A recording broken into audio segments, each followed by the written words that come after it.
Okay, so Empower has a very, it goes about Marcia being very liking things and everything, so we have this thing about white chairs. So we ordered white chairs, and instead of renting them, we decided to buy them. So we are white chairs. So thank you everyone for, again, and obviously I'm Desiree Patno for NAWRB, and what this is you saw 3 of the ladies that are on the previous panel that are part of our NDILC. They are the ladies who I meet with every month, who sit on subcommittees with me. They're the women who champion, they're the reason they want to go too far over is because you'll lose the light. Erica, you're in the dark. Oh, I just want to make sure too. Okay, make sure too. Well, that's why they're trying to make you guys kind of circular. Because you're in the dark now, Erica, just a little. What's new? What's new? She's been holed up at the Pentagon for 3 months. Literally in the dark. So it's a whole new perspective on it. You're going to sit right there and see us? Okay, thank you. Tammy, come on up. There's not enough Yeah, okay, chairs. you know what? Bring it to the chairs. Tammy, up. Sorry, we have 7 chairs. We need a short one chair. Sorry. We're all good. I love it. That's right. You can sit in the dark. Hey, I'm standing, okay? So what this is that this is our leadership council that we formed 4 years ago. Rebecca Steele, the woman who, regarding the financial foreclosure crisis that was back in 2008, 2009, when anyone had a Bank of America loan? No. Anyone had the white tent sales that did a short sale back in the day? She was the woman who was responsible. Let me rephrase it. She was the person who was responsible to make sure that you had a white tent, that you could bring your buyer, homeowner to this table to make sure that you could get your short sale approved or loan modification done within 1 hour. They had 1,500 of them around the tent.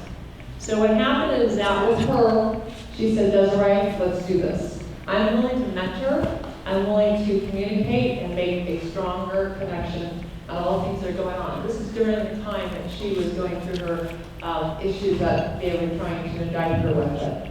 And so hence the council was formed. And these women come from all different industries. They represent everything from, we have all the way from veterans to technology to accounting to real estate to tech to backdoor entries of the GSEs.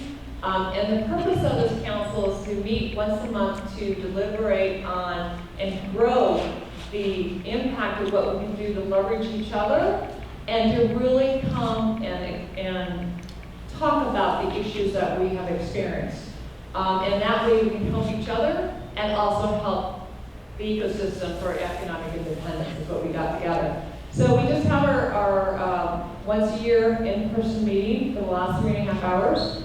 And fortunately, the synergy was so great that I kept going to where we got to like the last and narrowed it down. So one of the things we want to talk about here is, you heard the first session where we had MBA talk about how incredible panel they put together, right?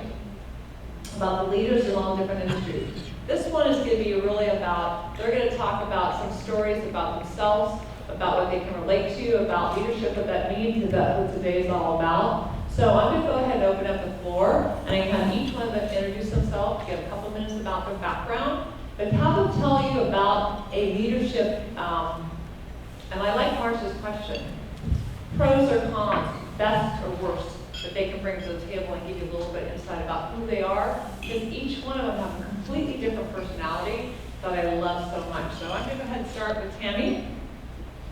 Okay. Hi, my name is Tammy Hannan, and I'm a tax partner with BDO. I'm actually based out of Orange County, so pretty close. I've been in public accounting for about 20 years. I did take a small hiatus and went into industry. I do focus with working on real estate clients, so that's been kind of my background, and then my time in industry was working for a home developer in Newport Beach. Hello everyone, I'm Chitra.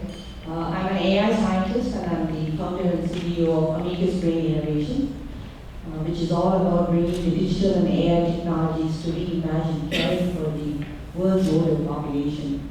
By that we mean We have an emerging crisis in terms of the swelling numbers of aging people around the globe, and we are attempting to change how care management is done with the older folks by providing decision support, digital companionship, and farm protection. Okay, wow. I don't know if I can top that one. My name is Teresa Palacio Smith, and I'm so excited that I'm here with you today in this incredible panel. Desiree, thank you so much for pulling us together and for being part of this incredible group. Just to give you my background or something, a nugget, I head up diversity and inclusion for HSF affiliates, and for those of you who are not familiar with HSF, we run 2 brands.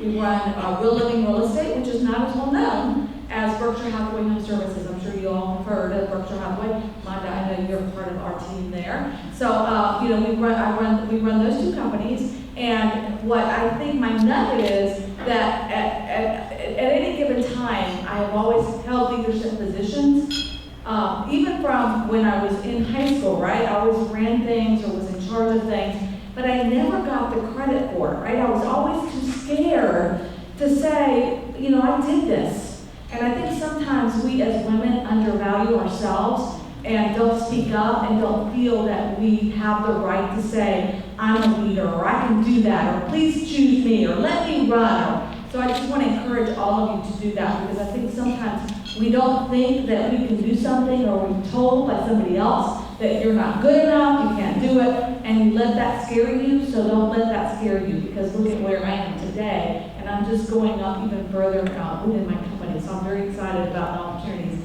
that I've had because of the fact that I have spoken up, and because I've been, I've actually stepped up to the plate and say, I want to be a leader and I want to do this. Awesome. I'm Tami Bonnell. I'm the CEO for Exit Realty Corp International, and I love being on this leadership group. I think that it's really, we're getting to see some great change. I thought I would actually share a story with you from a leadership perspective. I was trying to think about what would be probably the most help. And our company started in Canada. Exit was built on human potential. Truthfully, that's the philosophy of the company, is building on human potential. And it started in Canada. They have the best banking system in the world. So they don't have short sales. They don't have foreclosures. They're pretty conservative in how they go about everything. And during the recession, we decided as a company that we would put people before profits, and that the human element was too valuable, and that we had to lead by example, that if we were going to build on human potential, then we needed to lead that way the whole entire time. So during the recession, it was a shock and awe for people in Canada, because they never saw it. So they thought every closing that went into the books was actually going to close. Short sales aren't really short. And so it was an unbelievable, shocking picture for us, and we're a privately held company. So we actually had to outsell and outthink our way out of the recession. But the one thing we decided we would not compromise on was our people. We didn't let one single person let one single person go, and every single person on our leadership team, we decided we would take a pay cut until everything was solved, and we would prove that we deserved the positions we were in. And that made a huge difference on everybody staying with us. So the average time somebody's been with us in a leadership position is over 15 years. And out of the top 18 leaders in our company, 12 of them are female.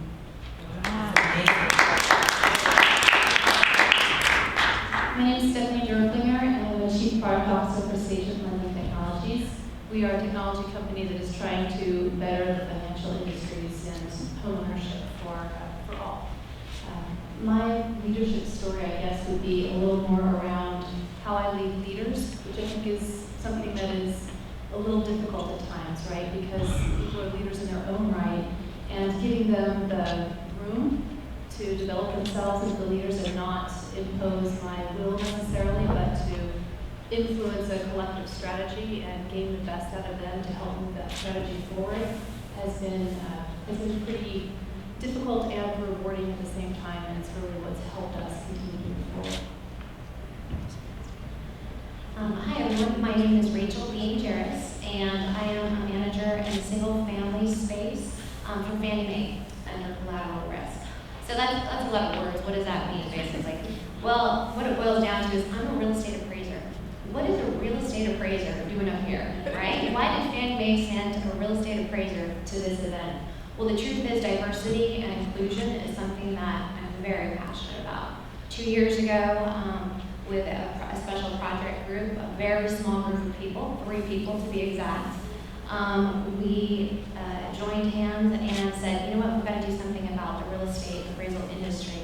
It is 75% men and 87% white. So we have some gaps there. And so we created an awareness program. And as I sit here today, I'm excited to tell you that that program has been funded for a second phase. And it's not only are we bringing awareness to the industry of appraisal, but we're also out there talking to neighborhoods and to markets that have been impacted and places that we feel we could really add some diversity to the industry. Because, and this is speaking for myself, I believe that everybody needs to have a seat at the table. Whether it's gender, whether it's race, whatever we're talking about, the table needs to expand and we all need to sit there. And that's how we improve everything. Excellent. Rockstar. Oh, please, you've already heard my story. If I were to give some advice that was given to me, there's 2 points here, was, hey Eric, I know you're passionate, but make sure your portfolio or whatever it is that you're working on is here. So when the daggers and the knives come at you, it's away from your heart. So keep a little bit of distance between you and what you're doing so you don't get so sucked in and let it sort of control you emotionally. And for the new leaders out there, the older you get, the easier it gets. Statistics generally show that when men and women, I was talking about this earlier in their career and leadership positions, women are here, men are here. Men are seen as better leaders. But an interesting thing happens. As this line pretty much stagnates throughout a male's career in terms of perception, when women are in their mid-30s and in their 40s, we then surpass perception in terms of leadership qualities. So women are seen as, which is interesting, better leaders. So when you're young, at least what I learned, was you're not going to change everybody's minds. A lot of times, especially being in the military, you're not wanted in a lot of fields. And they will tell you, you're not wanted. Go away. And so you have to kind of just take a step back and say, hey, that's their bias. I'm here to do a job, and I'm here to keep you guys safe. You learn to take the leaders within your cell and let them do the dirty work. Let them police up the problem children. Because there's always 20, 30% problem children. I don't have time to focus on the problem children. You guys focus. And they're usually more senior. So that strategy worked for me. And then, again, as you get older, your reputation follows you and it gets easier. So don't feel like you have to do all the work yourself. Put others to work. Excellent, thank you. One thing you need to know is each one of them has something to give in a different way, from a different industry, from a different perspective. You have, the only two that are similar would be Tammy and Teresa. Tammy over here, when she started working for Realty, had 0 franchises. Now there's 650? 675. 675 in 25 years, and the point is that they don't own one. All the franchises are franchised out. And here you have Teresa for the Berkshire Hathaway. Obviously, Berkshire Hathaway has a name. You have a few hundred companies beside it. But the idea is that they have completely different models. And correct me if I'm wrong, Tammy, yours are more that like employment level. The idea is that you have profit sharing, and they've given It's actually residual income, it's not profit. Okay. So we reward people kind of who Salem Alton, right? Salem created more millionaires than anybody because he rewarded them for the percentage of the company they helped build. So we reward people for the percentage of the company they help build, but we don't sell lawnmowers and coffee pots, right? So we give them residual income. It started off in the music industry, the entertainment industry, in insurance. You sell a policy, and next year when the policy renews, you get paid again. So that steady, consistent stream of income. So anyone that introduces someone into the company, they receive the equivalent of 10% of the gross commission, up to $10,000 a year, every year for as long as that agent's with the company. And as good as that is, when they retire, they make 7% of that income in retirement. The other 3% goes to the brokerage, because we want the brokerage to have a ballast. So, but we deem retirement as anybody doing less than 8 transactions because we want top producers, so they could go get their hip replaced or go have a child and go on maternity leave and stay off for a couple of years, or they could stay with their parents while they transition because we really wanted them to have a quality of life. And we took it a step further and we thought about their families, so when they die, 5% of that income goes to their beneficiary. So it's really just benefits like real people with real jobs, much more of a business-minded philosophy. Isn't that great? So completely different platform. And Berkshire Hathaway has a huge platform to tap into those 100 companies. So the idea is that what I wanted to really focus on is that I'd like to each one of you tell a story within your industry that really affected you, either personally or professionally, in the leadership space. That might be a little different spin than we've heard on the Empower report. Anyone want to take a stab first? I can go. So I'll take you back to the year 2008 when the housing crisis unfolded and the country was in recession. I was at IBM Research, and a typical scientist focused on writing, thinking about the world that does not exist, imagining a future, and writing patterns and so on. And here was a crisis affecting millions of people, real people, and their households. So I was called upon to come and run the data program for a business that was completely owned by Fannie. So IBM was a mortgage servicer for Fannie. And so when I went in there, so this was my first introduction to how real Americans lived and paid their mortgage payments, how they were struggling with it. So it really, think about this as a most amazing real experiment that one could do, where you can bring the best of technology and put it in the hands of people who are serving these delinquent homeowners and save their households from foreclosure. So that really spoke to me. I had choices of not doing the work. I'm always being led by growth, and I've heard this wonderful saying, growth and comfort don't coexist. And while I could have stayed behind in IBM Research and continued to write the papers and gone along with the scientific career, this problem really spoke to my heart, and I vowed to myself to come out, learn about the space. For the next 10 years, that's what I did. Every day I woke up and went to bed thinking about the 7 to 9 million this year's homeowners who couldn't make their payments, who are being behind in their payments for 9 days or more, where the sheriff had to do some eviction notices in the household. So we were able to bring more than 15 plus data science, machine learning, artificial intelligence solutions that really analyze every single one of these householders, homeowners that we were processing. What is the best solution? Is loan modification the only solution that existed, or short sale and DDU, so everyone could walk away with their head and with dignity? So I was glad that I spoke to the challenge, that I spoke to that call rather, and stepped outside of my comfort zone and came to work for it. That was the best 10 years of my life, I would say. So that really carried on. So now I came out of IBM last year. I was a CEO for AI, and the people often ask me, why did you come out at the top of my career? It's again answering to this call. Now I'm looking at technologies, building technologies to save humanity from the aging crisis, the green globe. So to do my part. So this is all about, I think, always stepping out of the comfort zone and embracing the challenges that come at you, and heeding the questions. Sometimes problems come to you and you just have to heed and then go and solve for the world, for yourself. That's excellent, Teresa. And I mean, Chitra and Teresa, as I was just saying, echo the fact that she's running to the problem, not away from the problem. So that is so powerful, because everyone in here, I'm sorry to say, you're older than you were yesterday. But that actually is the best thing, because that means you're still alive. And yet you're the youngest who left the beach. So I'll pipe in.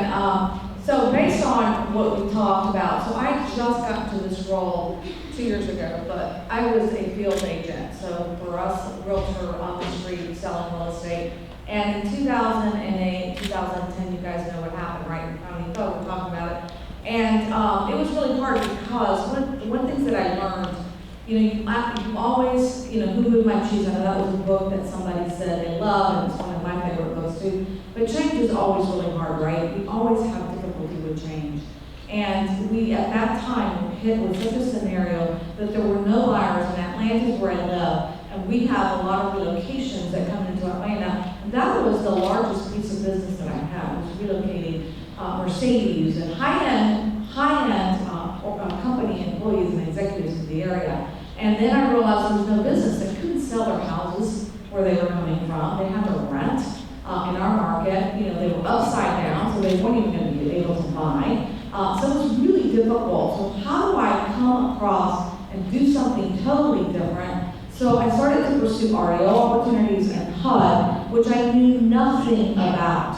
And I subscribed to I applied for a HUD contract, and I actually won a HUD contract, never having touched HUD, never understanding anything about it. It was like, oh my God, I didn't have any idea where to even start. But I faked it till I made it, right? I got a HUD contract, hired the right people, and that's the other thing, knowing the right people that you hire, sometimes they're not the right ones, right? And you can switch them to the right position. So taking that leadership role on to know what my strength was and what my weaknesses were, and also making sure I had the right people on my team to be successful. At any given time, I had 100 HUD REOs that I had in my inventory, say our company, that I had listed within my company. I know Desiree did this too, right? And also, somebody within a year, I had no idea what HUD was, but I became so expert, it was my expertise,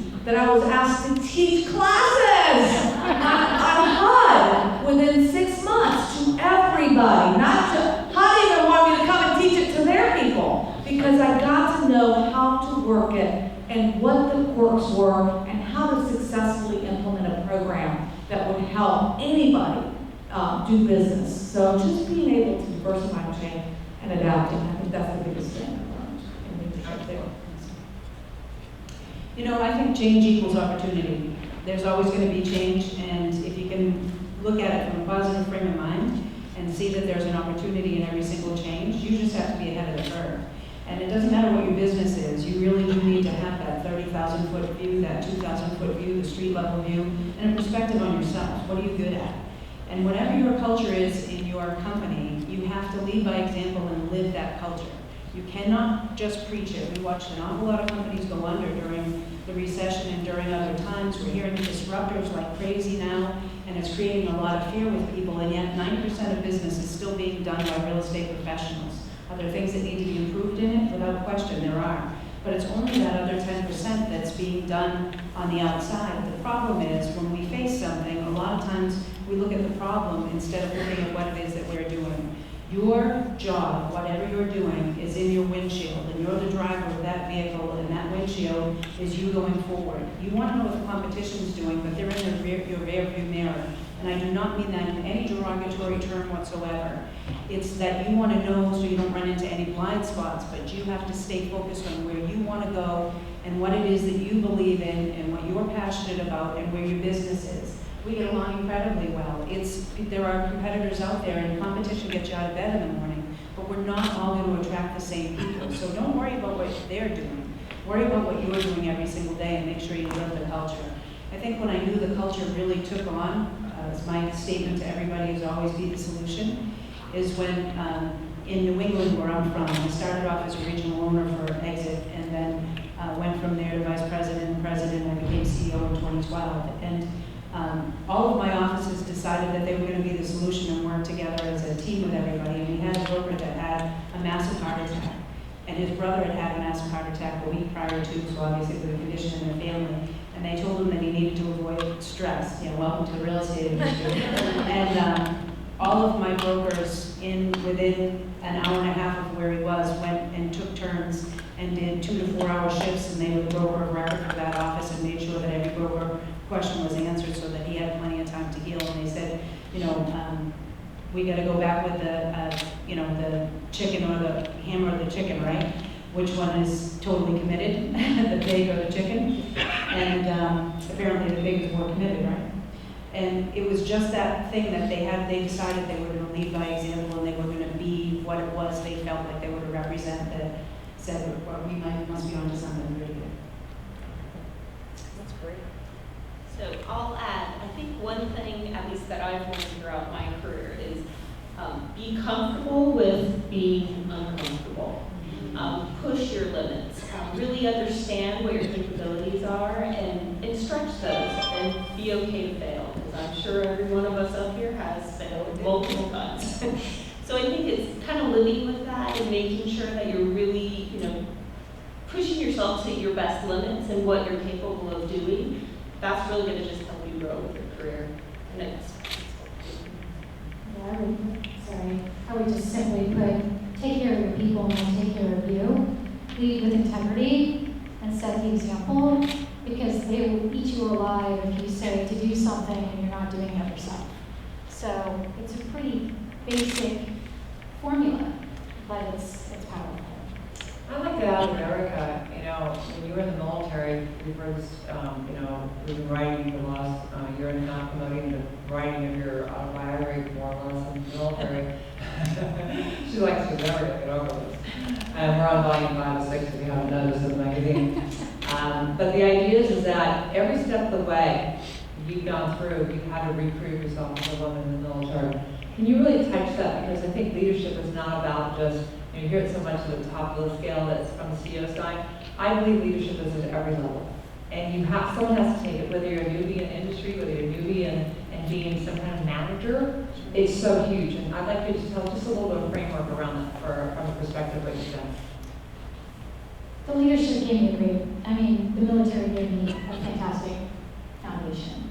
I had done the military for many years, and then I worked in nonprofit, then I worked corporate, then I did my own in entrepreneurship.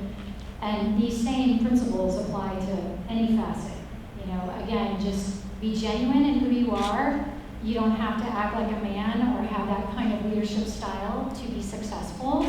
I saw many women in corporate and military kind of, hey, this guy is successful, so I'm going to act like I'm this guy. I'm going to choose fit, and I'm going to be all masculine. And I'm like, it's just ridiculous. I'm 125 pounds, but I'll outhump any of you guys, and I'll outrun you.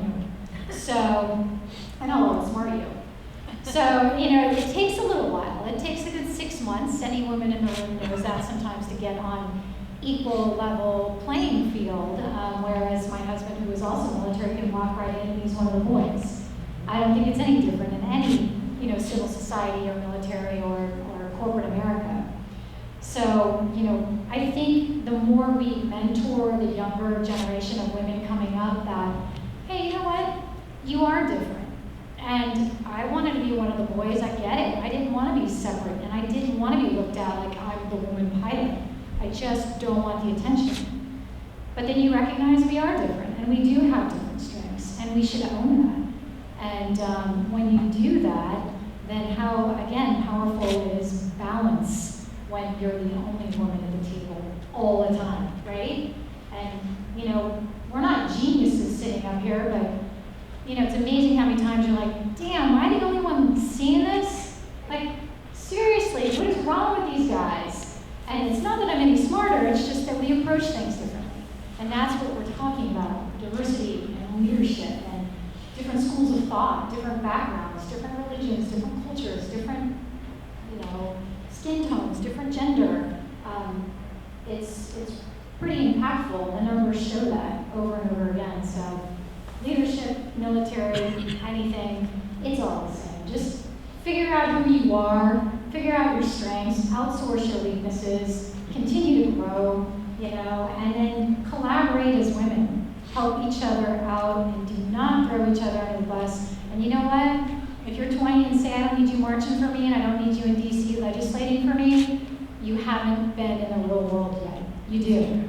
So you'll figure it out if you do take risks. And you do listen to the universe sending you signals, and you can try to ignore it, but life has a funny way of pointing you in a direction where you may or may not want to go, but it all makes sense eventually. So it's like talking. You know how simple she makes it? Sounds easy. Let me just slow. Yeah. I think it's really important, and something that I think was brought up on the MBA panel as well, is not only mentorship, but championing each other, championing women, right? Women helping women, arms on each other's back. For me, that didn't come naturally. I work in an industry that is male dominated, and I've always felt like, hey, I can be one of the guys, no big deal, I'll throw an elbow, right? And it wasn't until, I want to say maybe 2004, before I worked for Fannie Mae, I was working for a bank, a commercial bank, and I was a regional manager in their appraisal department. And this young loan young processor sat outside my office. And she was the hardest working bank, and I watched her day in and day out. She would be there before I was there, and she would stay as late as I stayed. And one day she was in tears, and I went out and put my hand on her back and I said, what's wrong? And she said, I'm at my performance evaluation, and because I had to miss X amount of time because of child care and child issues, I am not going to reach the pay increase that I was hoping for and that next level. And she was the hardest working on that team. And I thought to myself, she's in the wrong role. She is in the wrong role. She needs something that she can be flexible, and I think I can get that to her. And so after a lot of schmoozing and moving things around, I brought her into my department as a trainee and was able to train her up in a matter of a year and a half, where she was a licensed real estate appraiser working from her home. She had the ability to set her own schedule as long as she was getting her work done. I didn't think it would be a problem, and I witnessed her ethic, right? And once I had accomplished that with her, I started looking around saying, who else can I help? Because we have a lot of single women out there, and I don't have children, but we have a lot of single women that have children that are struggling, and they could be more if they were given an opportunity, right? And so I was very fortunate to have that lesson early on, and in my career I've been able to bring, I think, 6 or 7 single women to licensing.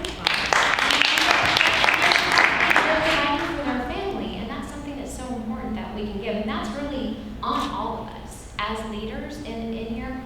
We all need to champion women, and we all need to champion diversity in women, because our sisters of color have it a little tougher than we do too as women, so we need to be aware.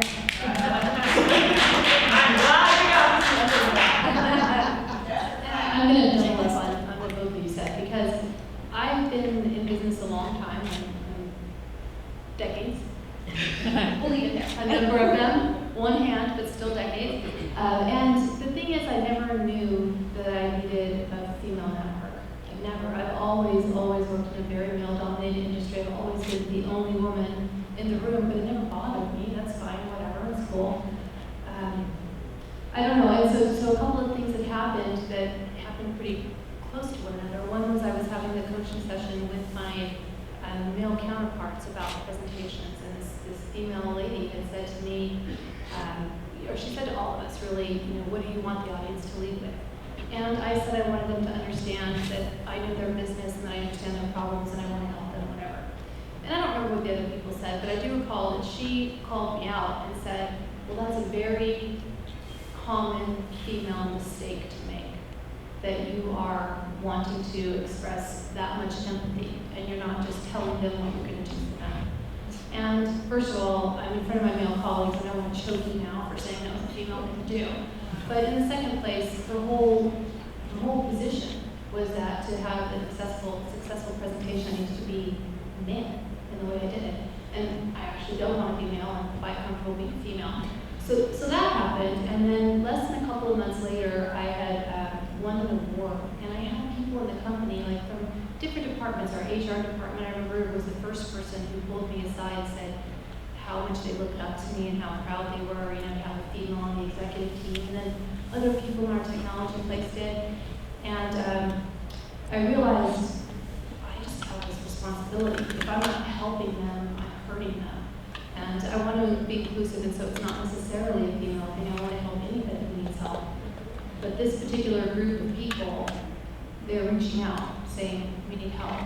And so I think it's just so important to be that leader that can make that difference in the individual's life or in the collective lives. So the more that we can do to bring each other together, whomever needs that help, I think the better we all are. I think we all want to change the world, right? But that happens one case at a time.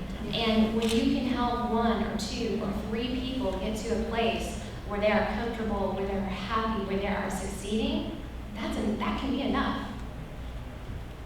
We have leaders from every walk of life, and they are 20-somethings, 30-somethings, 40-somethings, 50-somethings, 60-somethings, 70-somethings, and our role is always catch them doing something good.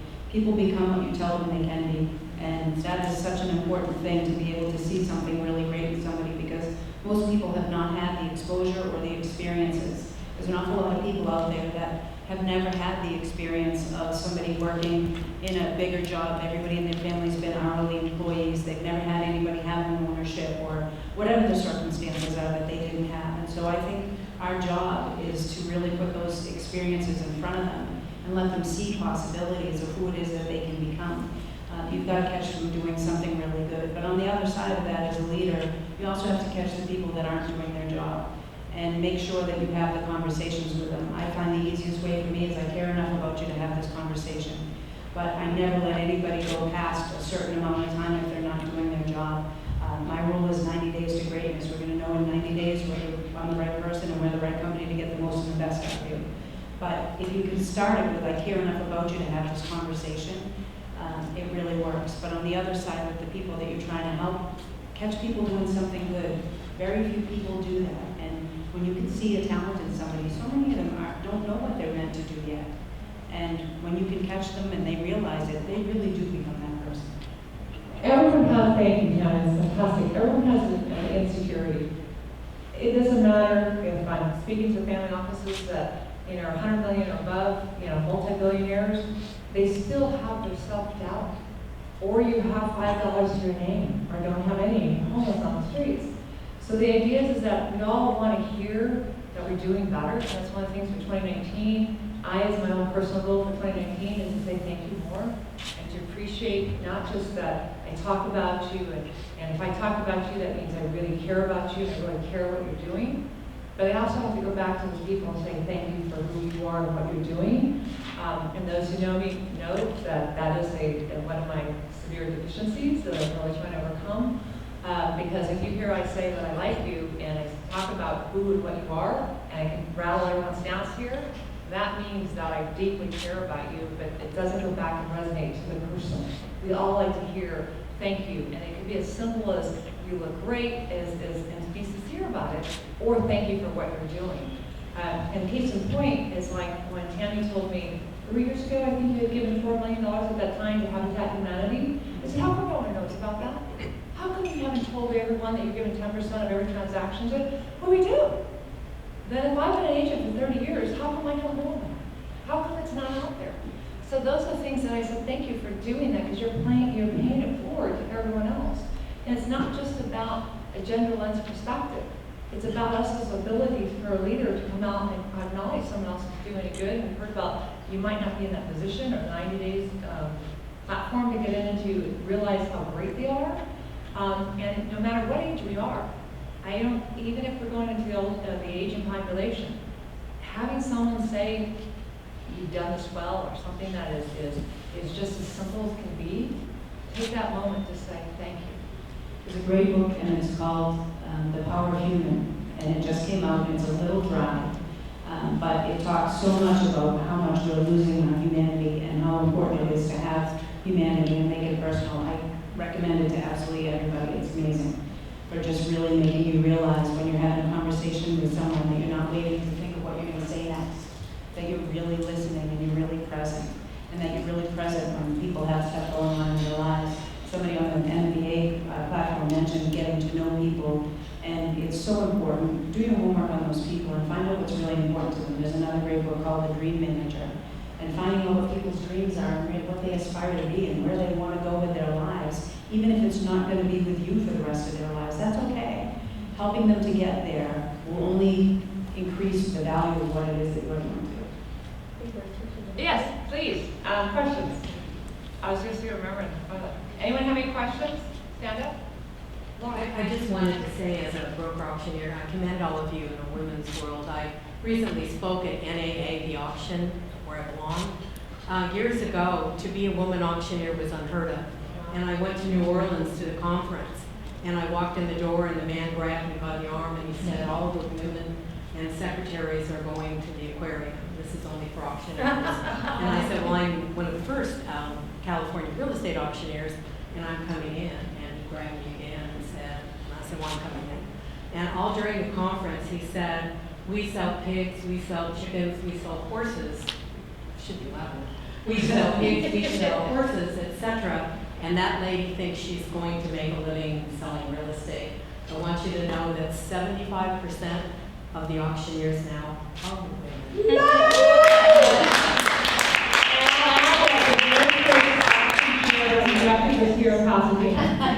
Right? Isn't that what you sent an email saying that was the very first auction you ever conducted or property was I here? was the very first real estate licensed auctioneer in the state of California.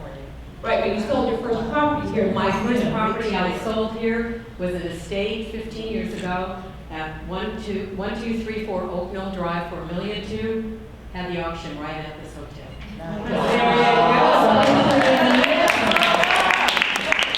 Any other questions, please? My name's Desirée. Hello.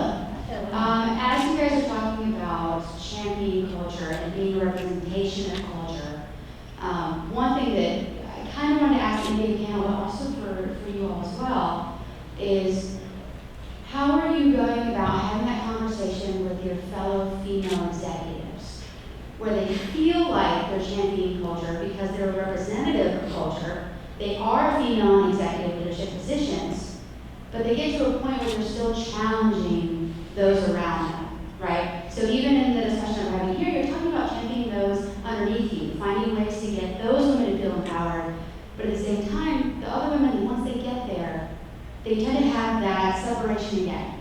They go, I've made it, this is me, here I am, here I go. And how are you having that conversation with them to maintain that same dialogue of you're still in that place of encouragement, growth, and those around you in the same goals? Can I contribute? Absolutely. I hope that next year we have a chance to talk about this very question again, because there's I have a counterpart who works with me who is also female at the C-suite level and less inclined. She's pretty busy in what it is she's doing, so less inclined to perhaps attend a conference like this. So my plan, non-executed so far, so I think next year would be a cool time to ask how it went. But my plan is by example, right? That's really it. And just not being intimidated by unwillingness to have the conversation, still have it, even if it's met with a little bit of a wall of resistance, that's okay. And just leading by example, because I truly believe that the teams will perform better in the conditions where there's more acceptance than when there's more hierarchy. So we'll see how that goes. I'm sorry. Well, in our organization, that culture has been created so that everyone helps each other. And they literally, we believe that everyone has a vested interest in the other person's success. And that culture has been created so strongly. We do lead by example, and we remind them all the time. And I think communication, you have to over-communicate all the time. And it's our responsibility to bring that next level up. That you should have a succession plan. Who's going to be your replacement? Because how are you going to grow further if you don't have a succession plan? So you catch other people doing something good too, and everybody works together as a team. So I don't find that where we are. But every time we catch somebody that is only all about themselves, that goes back into I care enough about you to have this conversation, because it might not be a fit for your company. And if that culture doesn't fit your company, that can wash out so many people. But once you get up to a certain level, I find that those people, they work themselves out of a job because they don't feel like they fit. And if you really do live that culture, I see it change strongly. I would just say to kind of piggyback on the lead by example, you can also use triggers. That's something that I've done in recent months is, hey, we have another woman executive joining us. Isn't that exciting?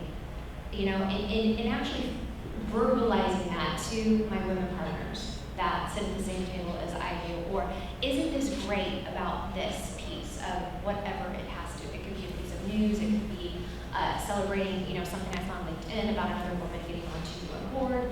It could be any of those things but talking about it, verbalizing it, and using triggers to show feel that, hey, this is something I'm really interested in, this is something I really care about, and hopefully you will join me. And I think that if you are passionate about inclusivity, did I just make that up? If you are passionate about that and it's authentic, I think that it is contagious. And I think that people, there's a quote that I'm probably going to butcher it by RBG that says, you know, leading people, using your ideas and your words to bring people along with you, not to force them.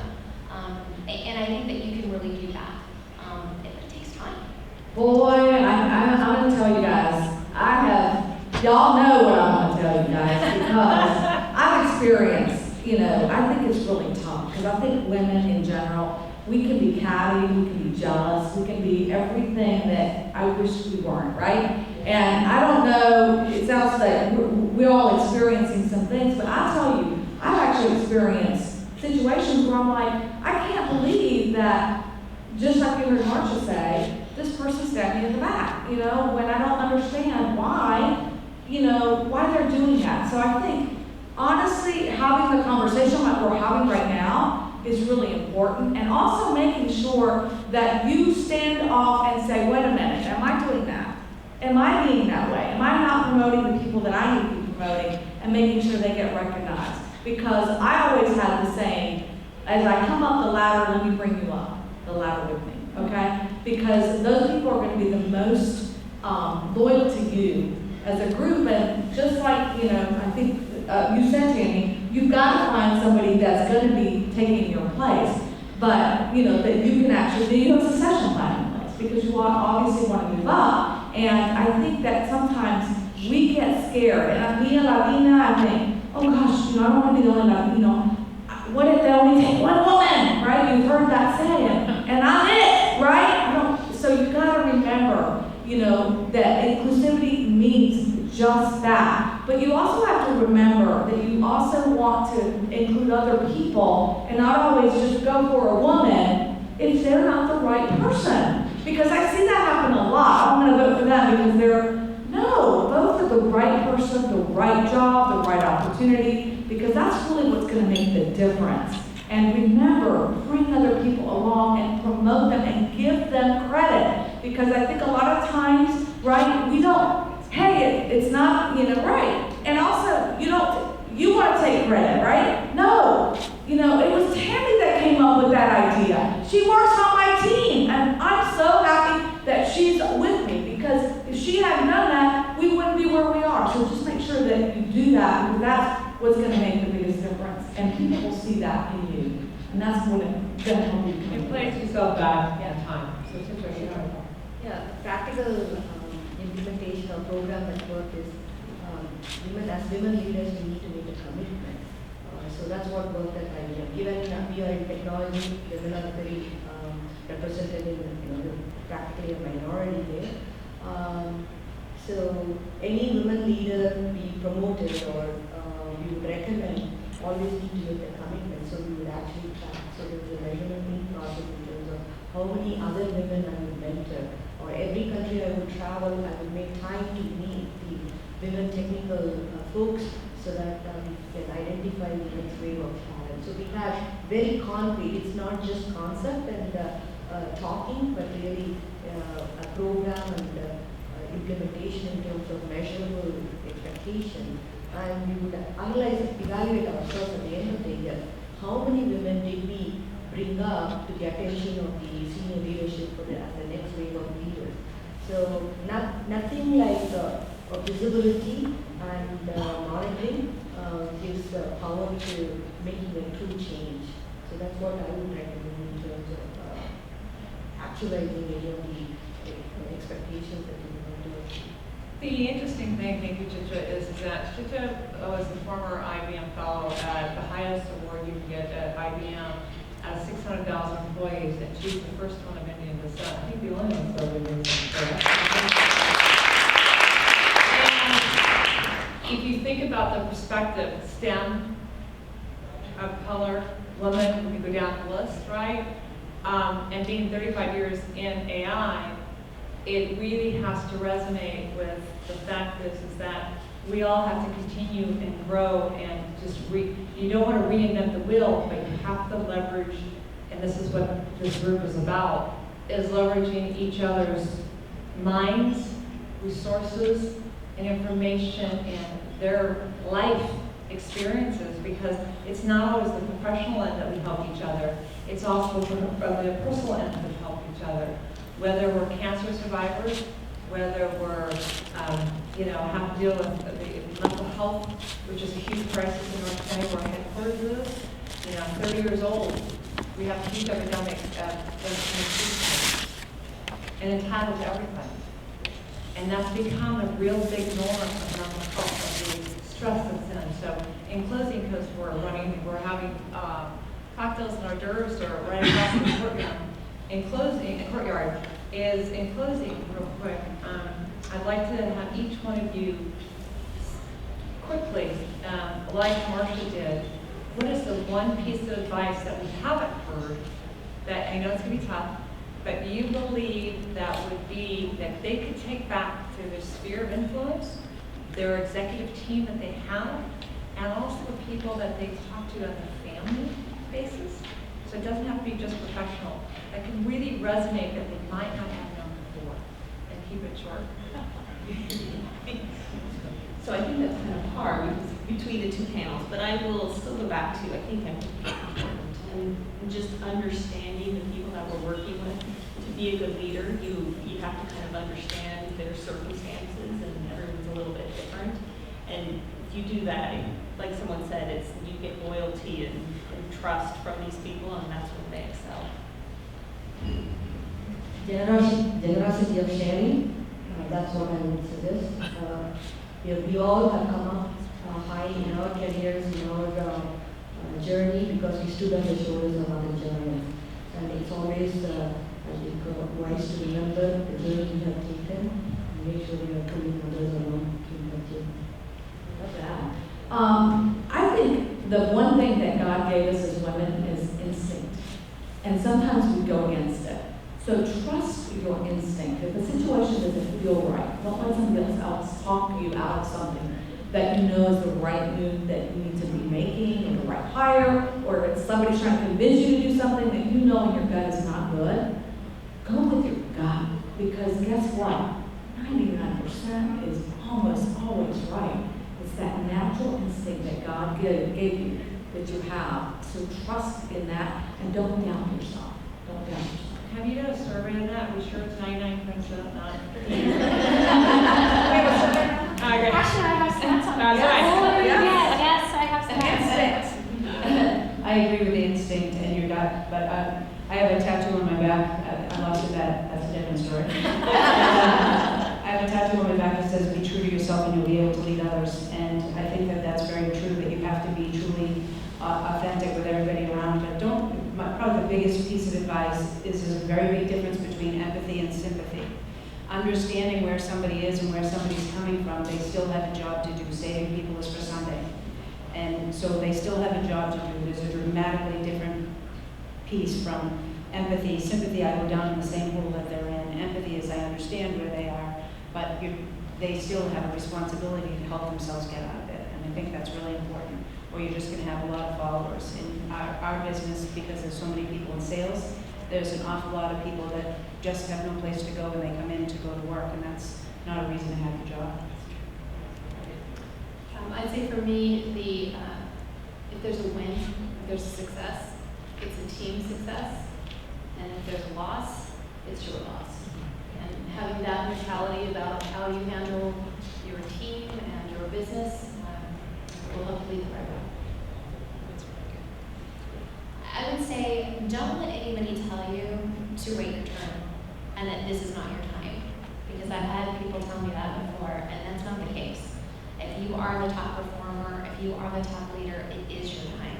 Don't wait your turn. Throw an elbow and get in. I don't want to sit next to her anymore. Erica, bring it home.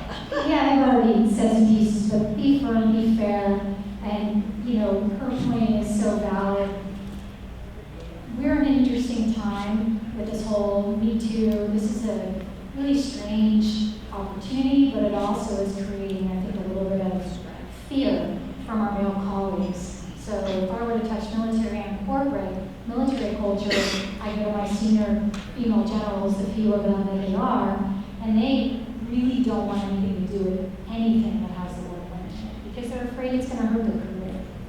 So don't be afraid to educate and bring them outside of their, I get some of these military leaders out, and I get some of these corporate women out who are just like, I just want to get in front of the boss. This is about me. They want me to create a women's platform. And again, their time will come, they will be eaten by their own. But if you can, like what I do to women that are our level or even higher, is just get them out of their box, get them around other powerful women. I do that with a ton of colleagues. And they're like, wow, I've never been around this kind of energy or this kind of support, because they're used to seeing people just be competitive and eat their own. And it's not what we need to be doing. We need to get them to events where we're like, listen, let's educate you a little bit, let's inform you, because a lot of them aren't informed of the issues that are happening legislatively, or the biases, or what these numbers and underrepresentation mean, all of these things. Educate them, get them out of the box, and then let them spread their wings, and hopefully they come to people that have been around and ask questions. Awesome, thank you. So we're going to have, immediately following this, is going to be in the courtyard, so directly across, there's a door to go out there. There'll be cocktails and hors d'oeuvres. So